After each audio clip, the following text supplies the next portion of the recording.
Before we dive in, here's another show you can enjoy in the True Story FM family of entertainment podcasts. Hey, movie lovers, I'm Pete Wright. And I'm Andy Nelson. We are the hosts of the Next Reel Film Podcast. If you're passionate about films like we are, you'll love our show. Each week, we dive deep into a movie, discussing everything from the story and performances to the cinematography and score. Not to mention budgets and awards. We have covered iconic series like Francis Ford Coppola's The Godfather trilogy, examining themes of power, family, and the dark side of the American dream. We've explored the works of groundbreaking directors like Catherine Bigelow, discussing her mastery of tension. We've looked at heist films, great car chases, great years in film, couples on the run, and more. Our discussions go beyond the surface, examining what makes each film tick. We believe that when the movie ends, the conversation begins. And we'd love for you to join that conversation. Find the Next Reel Film Podcast on your favorite podcast app or at thenextreel.com. The Next Reel. When the movie ends, our conversation begins.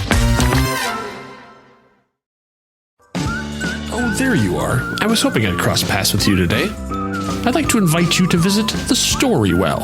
It's a place where storytellers of all stripes gather. From improv performers to authors, screenwriters to playwrights, we all tell stories. But we're not here to talk about craft. We're here to make something out of nothing. Each episode of the podcast, your host, that's me, sits down with a creative person, and based on a series of random prompts, we get elements that we make into a story. Will it be a noir novel about King Kong? Or a Broadway musical about JFK? Even we don't know. That's the fun part. But what do you get out of this, besides a good time with fun people? Simple. The idea is then yours. That's right. Whatever we come up with, we give it away for anyone to use however they'd like, no strings attached. It's like each episode comes with a free prize inside. The Story Well with Kyle Olson. We'll save you a seat at the table. Hooked on you, baby, you're golden. Time moves, I never noticed. Just can't get enough. Got me wonderstruck. Hello, everyone, and welcome to Make Me a Nerd. I'm Mandy Kaplan, a mainstream mom whose mission it is to explore all things nerd culture, be it comic books or superheroes or fantasy or video games.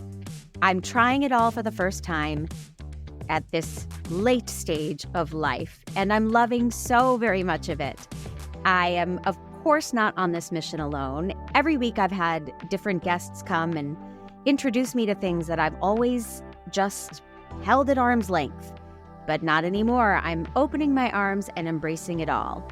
And I am starting the MCU today officially with my wonderful guest.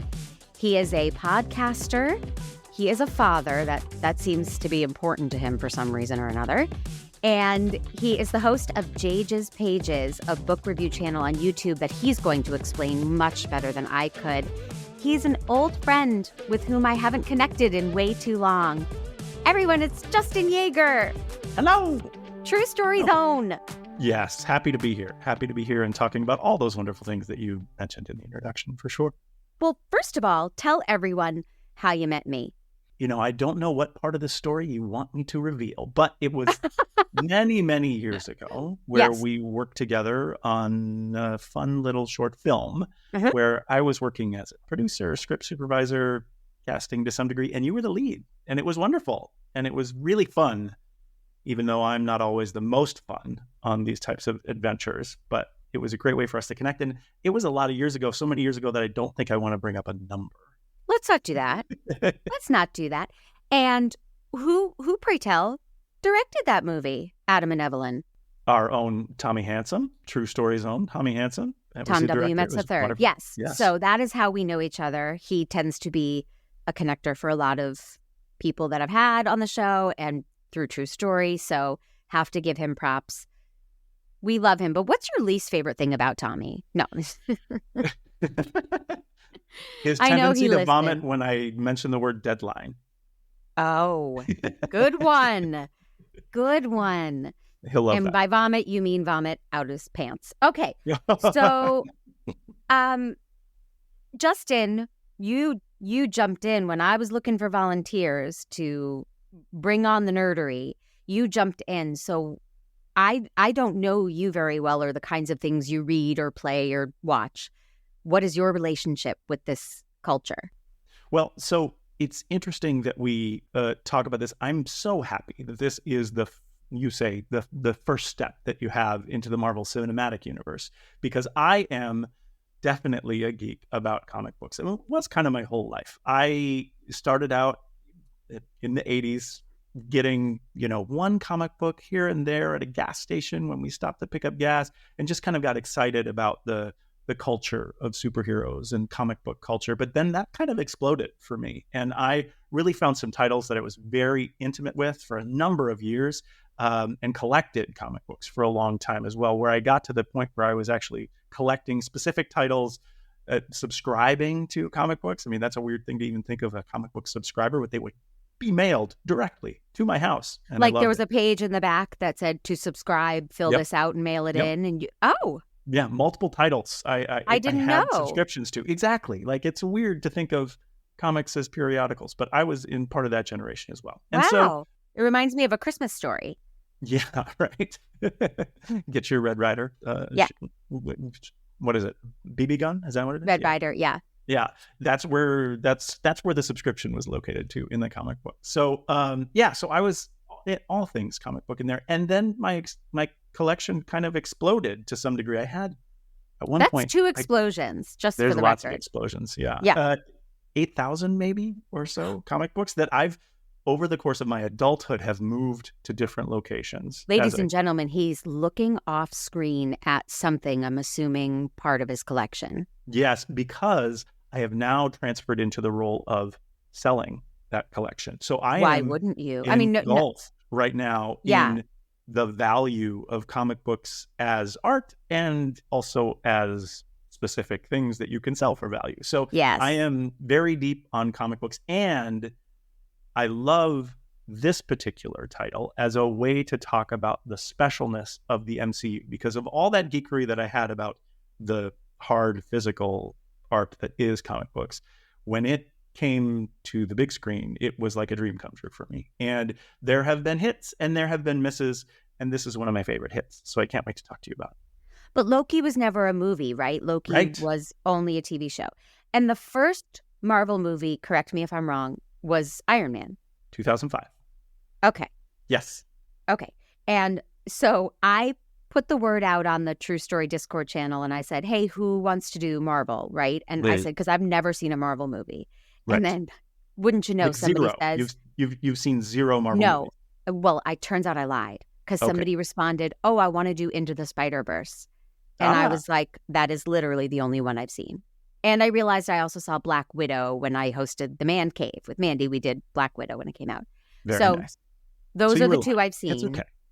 But I didn't know I lied. I just said I've never seen a Marvel movie. And then he's like, Into the Spider-Verse. And whoops, my bad entirely.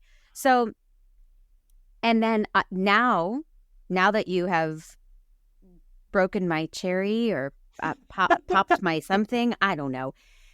I'm also doing Agatha All Along next in 2 shows, I think. So exciting. So exciting. And there is a great through line in terms of the Disney Plus television MCU and the connections that are here, where we have Loki now. And I believe Loki was the second of the series that was there. The first one was WandaVision, which is the predecessor to Agatha All Along. So that's very exciting to talk about that as well. So for those who don't know, for those who are nerd curious but not well versed, let me just tell everybody what Loki is, because we're just throwing the word Loki around like everyone knows, and I did not. You did not? No, but he's Thor's brother, right? Correct, half brother, but yes. Okay, and he's played by Tom Hiddleston. So after stealing the Tesseract, which turns out is like a glowy cube, during the events of Avengers Endgame 2019. An alternate version of Loki is brought to the mysterious Time Variance Authority. The insiders, we call it the TVA, a bureaucratic organization that exists outside of time and space and monitors the timeline. They give Loki a choice: face being erased from existence due to being a time variant, or help fix the timeline and stop a greater threat. Loki ends up in his own crime thriller, traveling through time, hunting a female version of himself named Sylvie. It's pretty good. If that was amazing, I wrote it. If it sucks, it was Wikipedia, which is where I get all my information. Well, I love it. And some of those aspects of the creative analysis of what you just described might be debatable, depending on how you want to interpret the fun story that is on screen.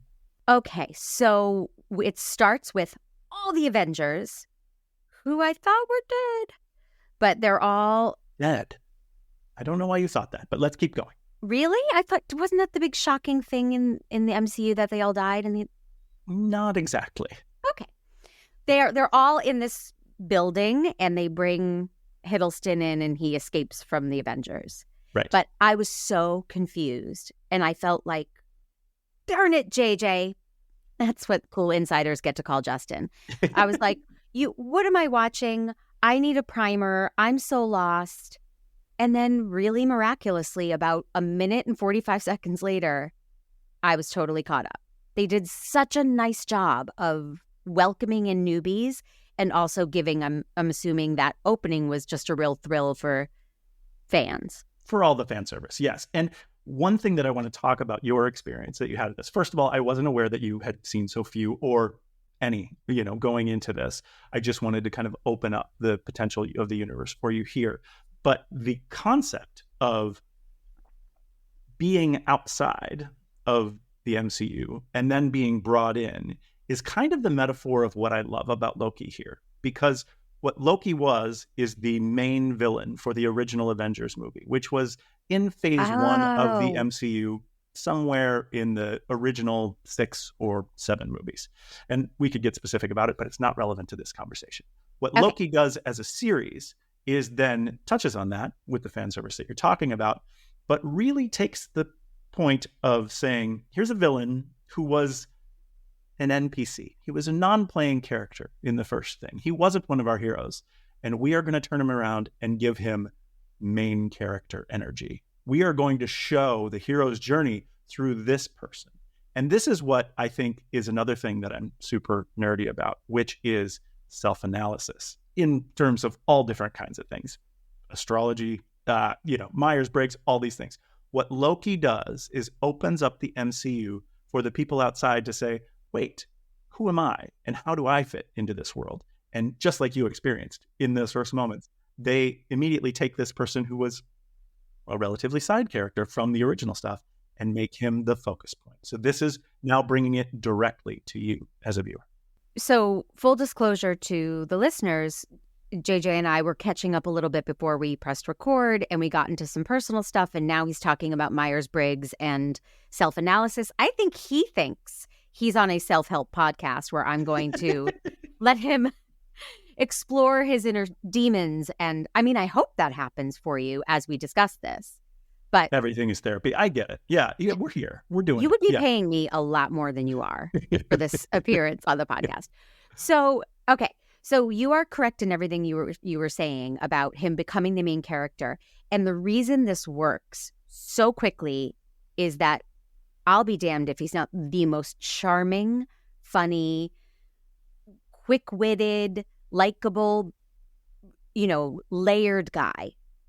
And they immediately make him a hero. So it was confusing to me, not confusing. It threw me when later they were saying, oh, you kill people. You are evil. You have destroyed all of this stuff. And I was like, this guy?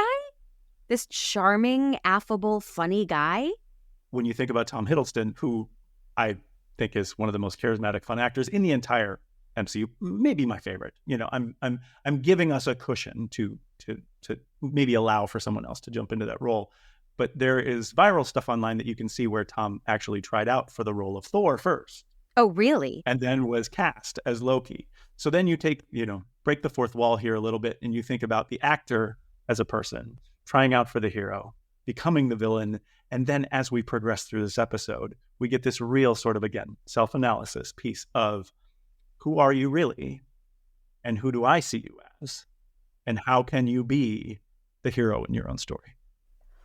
Well, it's also fun because I don't know Tom Hiddleston as an actor. Oh, I know him as Taylor Swift's ex and the guy who dances on Graham Norton. That's how I know Tom Hiddleston, solely from, I don't think I've ever seen him in anything. So I know him from social media posts. mainstream, right? I mean, Yes. I've just been ignorant about him. So I'm a blank slate when it comes to him. So it allows him to be, I thought he was a good guy at first. Yes. And like wrongly arrested, and why are they holding him hostage? And then I quickly caught up. He disappears from the thing, and then the opening credits happen, and then we get to the TVA, this headquarters where they keep people, and the actors are all so good looking and recognizable. The only one I really know is Gugu Mbatha Raw, who I love so much, and she plays a no-nonsense judge. But Owen Wilson is the main TVA agent who is trying to get Loki's help, right? To hunt himself down.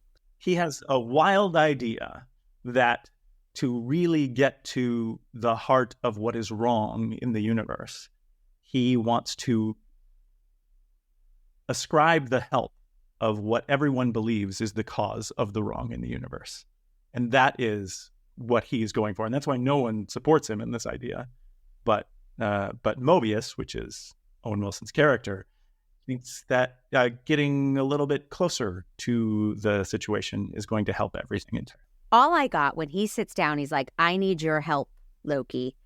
I got Clarice Starling and Hannibal Lecter. I love it. I love it. I didn't go there, but I think that's a wonderful.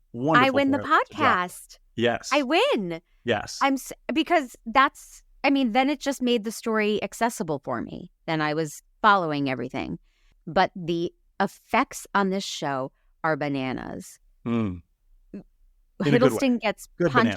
Yes, he gets punched in the face in the beginning, but because everything is playing with time, people can speed you up, slow you down, back you up, jump you forward. But he gets punched hard in the face, and the ripples as his face is feeling the effect. I don't know. I mean, it's animation, right? Yeah. There's nothing practical about it, but oh my God, I was blown away. And at the end, when the guard is trying to get him and he keeps freezing her and using the remote I think the special effects are outstanding. I think so too. And there's been a lot of sort of hand-wringing about the amount of investment that Disney Marvel will put into TV versus film.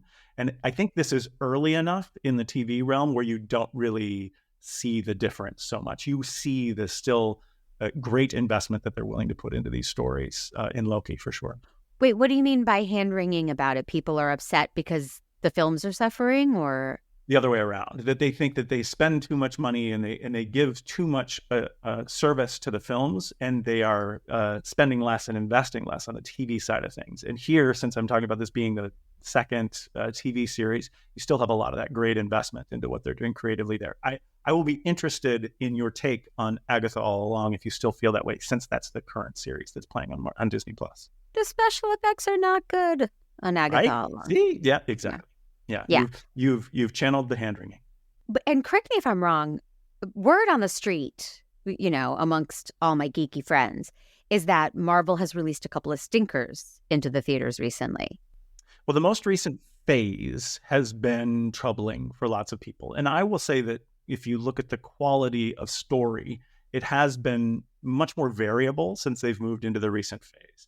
And a lot of what you were talking about earlier, where you were sort of breaking the spoilers of Everyone is Dead, the sort of landmark achievement that was the two films of Infinity War and Endgame, which really has never been done in film and will possibly never be done again, created Marvel with a creative problem of how to move forward with something as great and as remarkable as those films are. And they've struggled to find their legs creatively since then. And there are good films, but in general, the quality has been lower since then.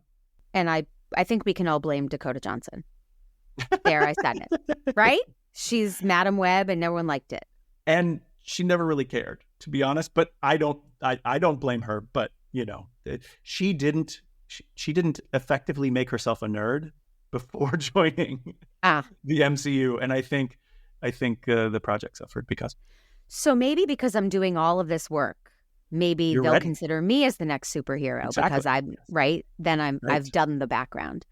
Pausing where we are in the show, was Loki a comic book series on its own, Or was it always an offshoot of Thor? Or Well, the greatest thing about the IP that exists in the world of comic books, and the reason why it was such an amazing thing for Disney to invest in buying the Marvel properties, is that it really works a lot like a soap opera in the world, in that there is a whole decades and decades of different uses of these creative characters. And you're seeing that a little bit if you take a look at the MCU as a whole. You're seeing that they're kind of picking and choosing their way and establishing a whole bunch of intellectual property so that they can go whatever way they want. Now, there may be small limited series runs of titles of Loki here and there, but in general, Loki was always a anti-hero villain kind of person in the Thor aspect of the Marvel universe. I talked a lot about this when I did some Star Trek stuff. Okay. With one of the writers of Star Trek, and how you have to honor what's been established.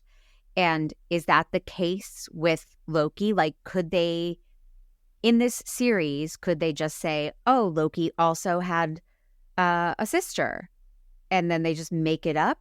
Or is it like, nope, we established 20 years ago in the comic books that it was just him and Thor, and they were the only siblings, and you can't say that.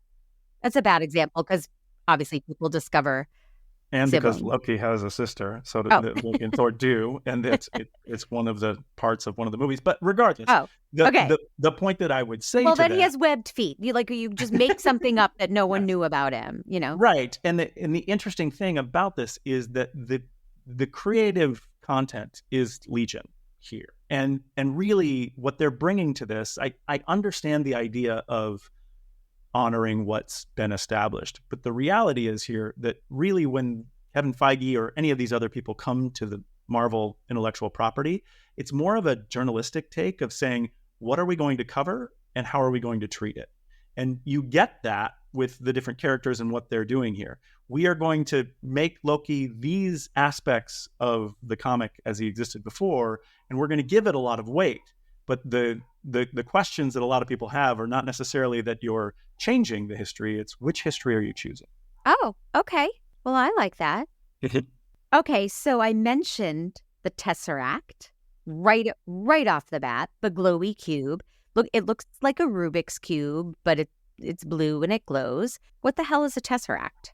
Well, the Tesseract is an interesting name, and I think if you've done the Doctor Who story already, which I believe you have, there is a lot of different definitions for what a Tesseract is. In the Marvel Cinematic Universe, they call one of the stones, the Infinity Stones, that gives you the ability to control time, the Tesseract. And Loki obtains the Tesseract through sort of accidental measures, things that they didn't have planned, and that is what causes his jump out of time and causes this branching of the timeline that the TVA has to come in and force. It's the complicating incident for this story. But then when he has it, it has no power anymore, right? It's the weird concept here is that all of the Marvel Cinematic Universe in Phase 1 was focused on the doohickeys of the Infinity Stones being the most powerful things in the universe. And what they do to subvert that very early in Loki is say, everything that you understood is what we were trying to go for before is not really the story. There's another layer here. So the Tesseract and all of the Infinity Stones, when Casey opens up the drawer and shows you all of, we have lots of these. People use them as paperweights. That's where you get Loki saying his wonderful line of, is this the most powerful entity in the universe? Is this the greatest power in the universe, he says. Which is interesting because technically he's a god. So it's very interesting for him to look at what he's experiencing as something that's far more powerful than he's ever experienced before. But they're not doing anything. They're sitting in a drawer. Right, because they don't work, because there's no power there. So Casey is he's a workaday guy at the bureau. Why doesn't he know what a fish is? This is a little bit, we're wading into spoiler territory here a little bit. But so if you want to go there, we can. But if you do get nerdy about this series and you want to follow the most charismatic actor in the MCU to his end in the 2 seasons that are here, you will learn, are you okay with the spoiler? That yeah, because it's an older show too. I mean, if you were Agatha all along, I'm not going to do spoilers, but love that. That makes sense. So everyone who exists in the TVA is a variant that's been plucked from a timeline. And if they were plucked so early in their development because they had existed during some event that took them off of the sacred timeline, they haven't experienced anything other than that world. So he is this person who's been plucked out of time because he was placed in a place other than the sacred timeline. That's so easy. Why didn't I get that? Exactly. You know why? Because his name is Casey, and all I think is like, great name, love this guy, he's my favorite. As soon as he said, what's your name? And he's like, Casey, I was like, oh, Mandy's going to like that. Yes. Thank you for choosing. I should specify all entities that I watch or read or play must have a character named Casey from now on. Yes. It's part of your rider. Yes. The tone of this show is so tongue-in-cheek and fun and quick-witted, and no one better than Owen Wilson at that tone. And then you match him with Tom Hiddleston. They are fantastic. Does that last throughout? 100%. It goes through both series. And the interesting thing about this, and part of why I love this so much, is because we are dealing with such intense ideas about existence and the universe. And you have this wonderful experience of lightness to these hugely heavy topics. And I think that succeeds in making it a very interesting show for all different kinds of people, whether you're nerdy or not. Right.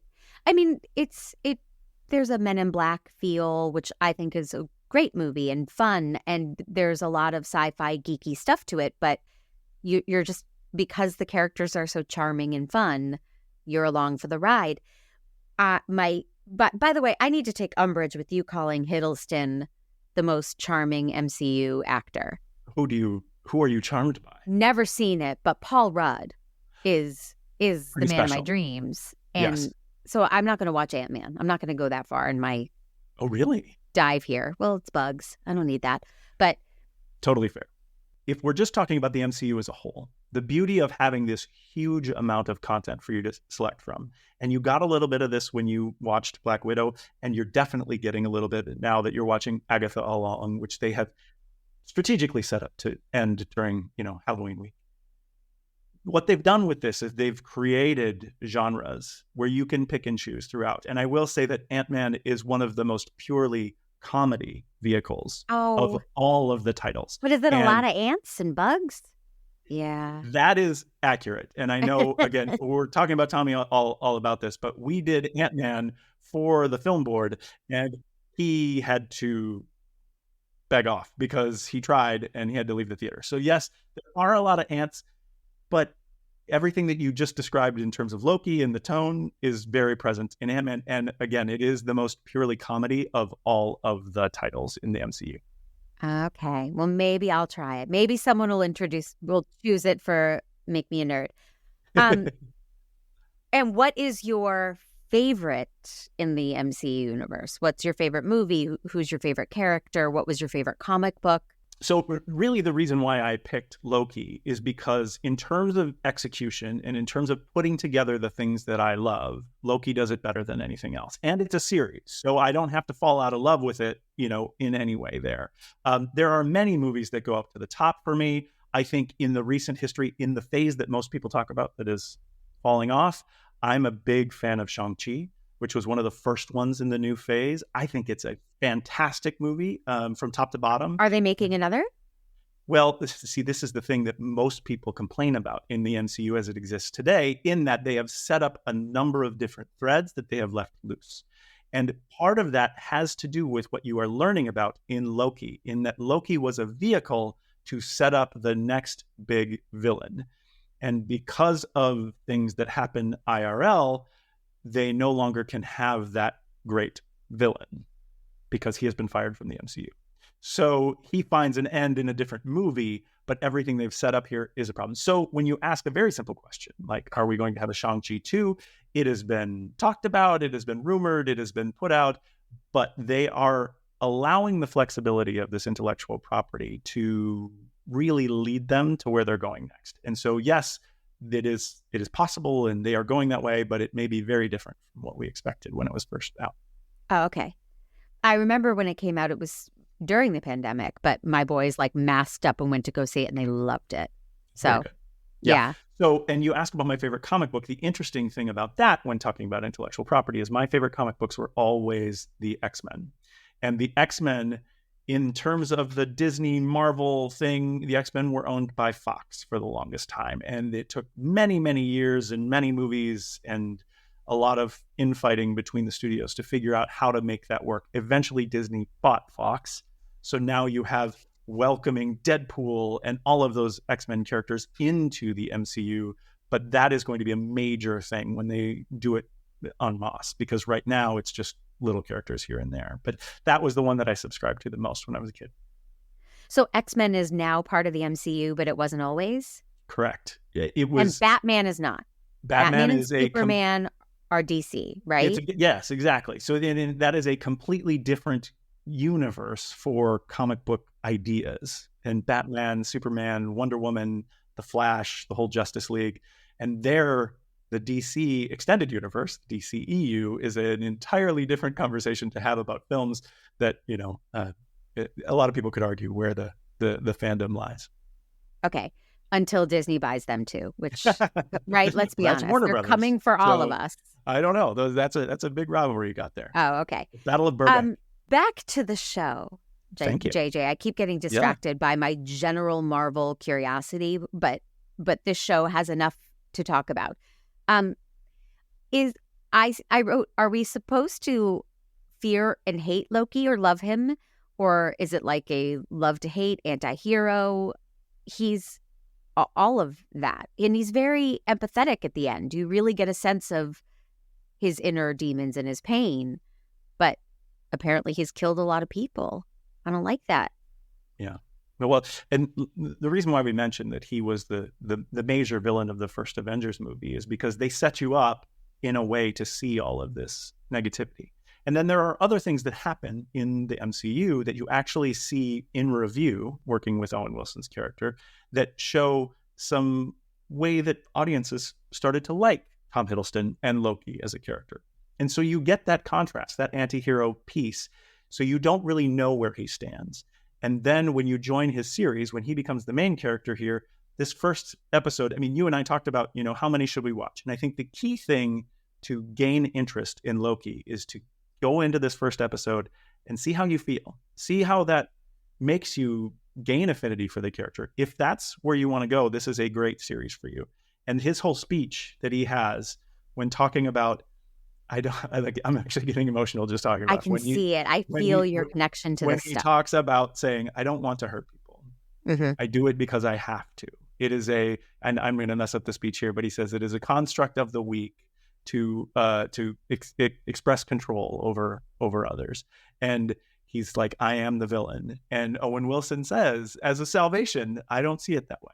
It's such a great introduction to this new main character's journey for a character that people had that wonderful both negative and positive feeling in the past. So this is where the reason why I wanted to talk to you about this is because when you objectively look at the MCU as a comic book universe, you don't see the depth that these people bring.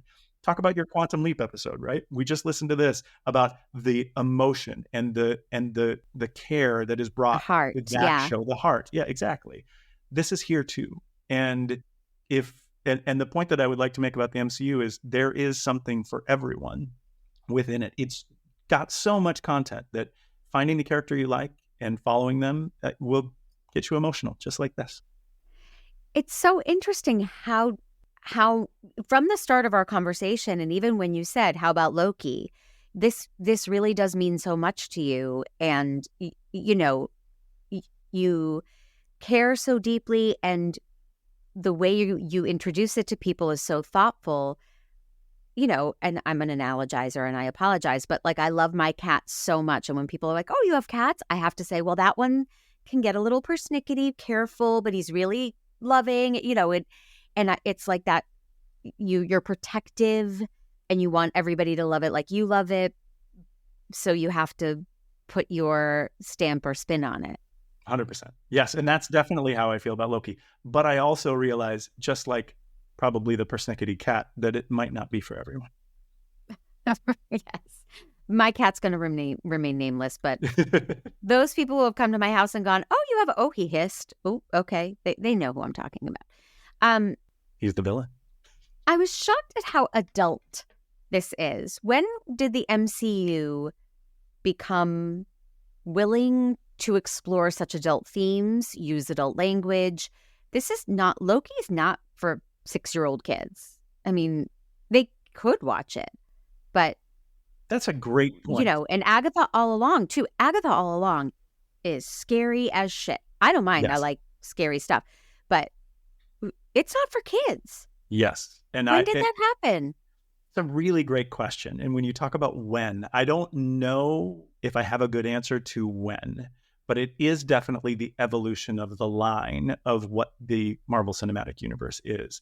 I will say that the TV shows, ironically, I would call this ironically, tend to be a bit more grown up than the films in that maybe you can bring more discretion episode to episode. I don't know if that's the right answer, but even if you look at the series before this, which is again the predecessor to Agatha All Along, WandaVision, it deals with some extremely deep topics and really existential topics that 6-year-olds might not necessarily appreciate or get into and might be pretty freaked out about. But the thing is I definitely had my kids watching this, and my kids were very much involved with the fandom that we have to the Marvel Cinematic Universe. We are watching Agatha All Along every week. We have seen every Marvel property up to this point, although I don't know if they really did much with Secret Invasion. I've watched them all. I'll say that. And what's Secret Invasion? Secret Invasion is another TV series that focuses on Nick Fury and the alien race of the Skrulls, which is a shape-changing race. So when you think about Secret Invasion, all of a sudden there's a whole bunch of shape changers there. Again, all of this existential stuff, which I think is really interesting, but also you're right that some of the stuff might be too deep for kids, but the beauty of it is probably going back to that thing that you mentioned about the tone, is that Marvel allows us to have these type of thought exercises while staying in a friendly, calm universe. And I like that. Yeah, I guess it's just when we were kids, and you and I are the same generation, superheroes were for kids. They made superhero comic books and cartoon shows for kids. And you didn't have a swath of adults obsessing over them. But that has shifted maybe because now we've grown up and we've become the adults still invested in, purchasing, because it's all about the almighty dollar in the end, right? So well, I think that you bring up a really interesting point. And also because of in this series, you're also talking about looking at games as well. I think one of the things that's interesting is that, when we were kids, we had Mario. And as we've gotten older, there is Grand Theft Auto, which I've never played and I will not let my children play. But the point is that the Mario kids, the kids who watched Spider-Man and Friends on cartoons, on Saturday morning cartoons, have grown up. And we now have these thoughts, and we're now creating the media, and we're creating the ideas. So it's interesting how we've taken it and we've created much deeper worlds, both in games and in comic books and in everything, to express who we are as adults. Yeah. I think I'm just shocked.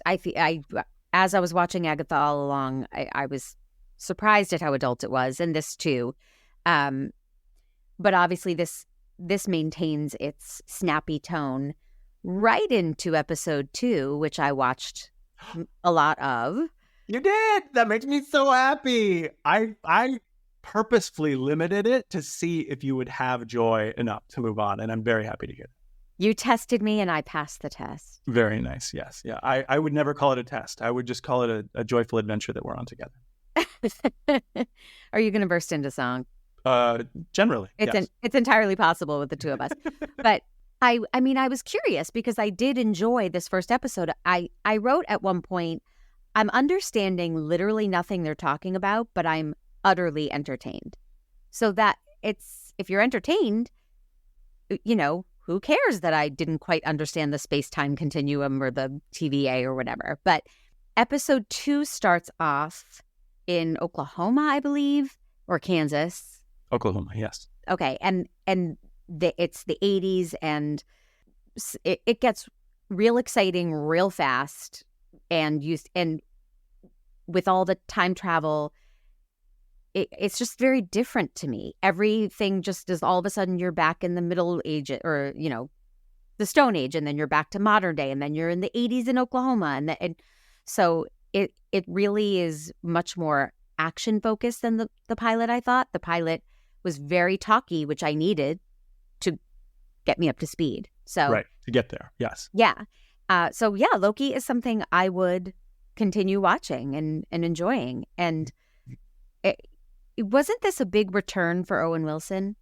Hadn't he not really done much? And I don't know the answer to that, but it felt like that to me too. In that, I think, I don't know where he went. I wasn't paying attention, but I love the stuff that I know of his. And it was the kind of thing where you see an actor come to a property that you love, in my case, and I was like, oh, I want to see what he does with that. It was hard for me, actually, the first time seeing him, to take the leap and say, why is Hansel in the MCU? But I got there, and he delivered it in a really interesting way. So I'm sure that he was doing some things, but this was a big connection for him back to sort of mainstream or geekstream culture, I guess. That's my understanding, but I'm looking at his IMDb, and I feel like maybe he didn't take such a break, but maybe we just weren't aware of what he was up to. But it felt like a coming home in a way, because he is so familiar and he's so good at what he does, and I think I was burnt out on what he was doing. Owen Wilson, a few years ago, if I saw his name on the credits, I would go, oh, Owen Wilson's in this. I've seen what he does. He felt like a caricature of himself. Yeah. I've been there, done that. But now, I don't know. It's like, I missed it, I missed what he does. He's and great. This character is really interesting in the things that he does that are the same as that caricature, and also the new ways that he explores a character that we haven't really seen before. So if you like Owen Wilson, or you want to be reintroduced to the things you like about him, I think this is a good vehicle for that. Great. Without spoiling, for me, does Gugu and Batham Raw get more to do, or? Oh, very much so. Yes. Okay. And her character is much greater in the comic books as well. And so they play a lot with what her role is. And she's, I believe, a major character in both seasons. But she is she represents the big bad, or the great authority of the big bad in the entire season 1. Okay. I have a real love for her. Yeah. Like an all-encompassing. I just think she's so talented and so beautiful. It's almost painful. That's awesome. I think you should keep watching that. And honestly, if you didn't know Tom Hiddleston before, all of those things you just said about her is how I feel about Hiddleston. So yeah, like getting them together and maybe finding a new crush for you in Tom, I think you would like as well. All right. JJ, I want to hear more about JJ's pages and other stuff you're doing. Do you have other big points you wanted to make about Loki, or other things I missed? Well, just the thing that I liked that you said the most is when you said that you didn't understand all of the different things about the timeline and the stuff, but it was entertaining to you and enjoyable. And the reason why I choose Loki as the sort of representative of the MCU is because that thing that you just mentioned there is how I feel about life. I don't understand anything that's going on, but I am greatly entertained and I love doing this. And that's why Loki is so wonderful to me, because it is a great mirror for what we are experiencing day to day in everything we do. What a beautiful outlook. Thank you. I think that about a lot of the things I'm watching, but I haven't approached life that way. I'm stealing that. I'm going to make you a nerd about self-analysis. Yes. You make me want to be a better Mandy. It's very nice. Thank you. Not the first time I've said it, and I hate myself a little bit for it. It's a good tagline. Right?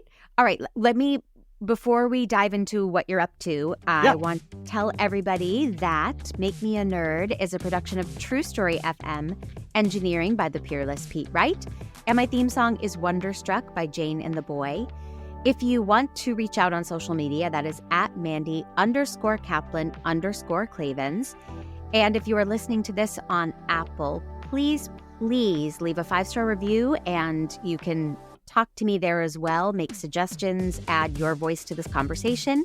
And if you want even more, I'd be really grateful if you went to makemeanerd.com, hit the join button. $5 a month gets you your episodes early and ad-free and more access to me and these fun topics and my guests. Jaeger's pages. I'm done with me. Now Yes. you. Well, What is this? Yeah. Speaking of things that you've said too much so that you hate yourself a little bit, one of the things that I needed to do in my life was satisfy my addiction to the sweet taste of a hot microphone. And so I found a channel where I could find a way to get myself in front of a microphone on a regular basis. And I have been reviewing all the books that I've read. I'm not a particularly fast reader. I just like books a lot since 2008. And I've been doing that on social media on Goodreads, which is just kind of a fun social media thing. And so I decided to start talking about it on YouTube. Wait, with so video. when you say you've been reviewing, you mean written reviews or Written you mean... reviews? Yeah, Okay. exactly. Okay.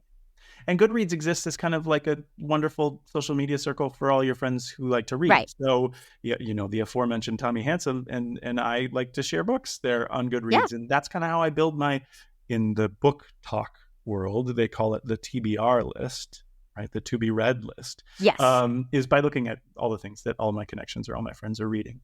And so all of these book reviews that I've done, I am sort of talking about how I felt about these books, the good ones, the bad ones, the ugly ones, and all of the things that were happening in my life during those times, because there's a lot of interesting anecdotes that kind of go on the memoir space. So I have a channel on YouTube. It's called Jaeger's Pages, JAYGE''S.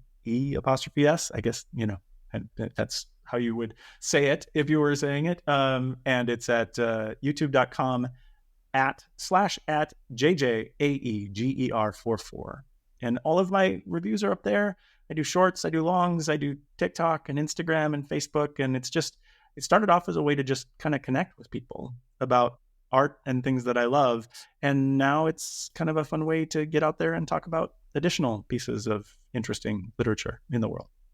Well, congratulations. I can't wait to check it out. I didn't know. And when I was a kid, I was such a nerd about reading. Most kids my age were reading Sweet Valley High. I don't know if you recall that title. Those are not on this channel. I assume not. But if you need the entire Twilight series is. Oh, yeah. It has to be. There we But I decided everyone's reading Sweet Valley High. I'm going to read this alternative brand called Wildfire romance novels. I have no and idea. I do remember one called Holly's in Love. And she was, spoiler. And I wrote reviews. So I was like 14, you know. I know Holly's in Love, but I feel, I mean, they didn't make it through. I tried to find them. Have you ever heard, now we're really tangenting, but Mortified. Have you ever heard of Mortified? I know Mortified well. It's a brilliant, for those who don't know, it's a brilliant live show, and they have books and specials for people to read their childhood diaries or writings. And I've done it many times because I had such a cornucopia of embarrassing stuff but I tried to find those reviews and I couldn't. But I gave up my career pretty much Holly's at in 15. Love. Yeah, spoiler. But that's awesome. So Wildfire and Sweet Valley High, what are some of your other favorite books? Well, my favorite book of all time is The Color Purple. Oh, that's wonderful. Yeah. And the film too. Wow. Yeah. That's both one of films. those. I liked the musical too. Yeah. I haven't seen the new one, but yeah, I'm just a big fan of the older one. Yeah. So that's the one. And then I have other favorite books. Like I like to say, I know this much is true. Handmaid's Tale is one of my favorite all-time books. That's Atwood, yeah? Yep. Gone Girl. Okay, so my Gone Girl review is very interesting, and I would definitely suggest checking it out. It is on the YouTube channel and whatnot. Gone Girl was a very deeply affecting novel to me because I am deeply affected by art. And so I read Gone Girl and I freaked out because a lot of people, including some of our closest friends, called it tough but real between a psychopath and and a terrible man. So I was like, wait, people can't be like this, but turns out, all right, it's relatable to people. But yeah, Gillian Flynn, Gone Girl, that review is there too. Okay, well, I'm definitely going to start with that one, but I'll deep dive and I'll start stalking you in other ways. Thank you so much for doing this with me and being my first. Well, Tommy did Legion. Is that what it's called, Legion? But that's pre-MCU. And that's when Fox... See, the thing is that we talked a little bit about the IP battle. So Fox owned all of the X titles, and technically Legion was an X title. So they could put it on FX. Anyway, there's so much to talk about in that realm. But that's not fun stuff to make anyone nerdy. Yeah, it didn't click for me. But this did. Thank you so much. And next You're week, welcome. Agatha... I think I'm doing Agatha All Along next week. And I'm also doing One Piece. I'm really diving into anime with the guy who hosts the official One Piece podcast, Zach Logan. Love it. He has curated some different stuff, and I'm going to do it. My children love One Piece. There's even a D&D scared. universe that's been conformed to the One Piece world, and it's online in podcast form. Amazing stuff. You're going to love it. Yeah. All right. So that's where I'm headed, and I hope you'll all join me. Until next time.